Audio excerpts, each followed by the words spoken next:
মারি এমপ্রেস ছিলেন নির্বাক যুগের চলচ্চিত্রের বিখ্যাত অভিনেত্রী। ছবির দুনিয়ার সবচেয়ে সুন্দরী নারী বলে ডাকা হতো তাকে।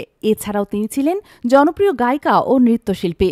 তার জন্ম 1884 সালের 26 মার্চ ইংল্যান্ডের বার্মিংহামে। সামুদ্রিক জাহাজ এসএস অর্ডোনায় উঠেছিলেন আটলান্টিক পাড়ি দেবেন বলে। সেই তিনি কিনা হাজারো যাত্রী ও নাবিকের মাঝ থেকে উধাও হয়ে গেলেন। কেউ কিছু টেরও পেল না।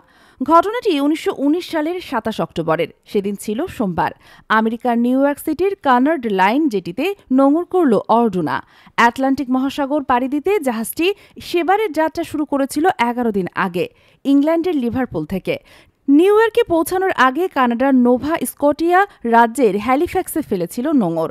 ভিআইপি, সাধারণ যাত্রী ও অভিবাসিত ভরা জাহাজটিতে সবচেয়ে আলোচিত যাত্রী ছিলেন 35 বছর বয়সী মারি এমপ্রেস। কিন্তু নিউ ইয়র্কে এসে দেখা গেল যাত্রীদের সবাই আছেন, শুধু তিনি ছাড়া। একবার দুইবার নয়, তিনবার তন্ন তন্ন করে খোঁজা হলো পুরো জাহাজ। না, কোথাও নেই মারি।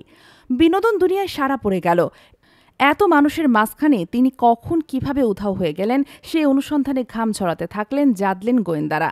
ফলাফল শূন্য। 100 বছর পেরিয়ে গেলেও তার এভাবে চিরতর হারিয়ে যাওয়ার ঘটনাটি এখনও রহস্যই রয়ে গেছে।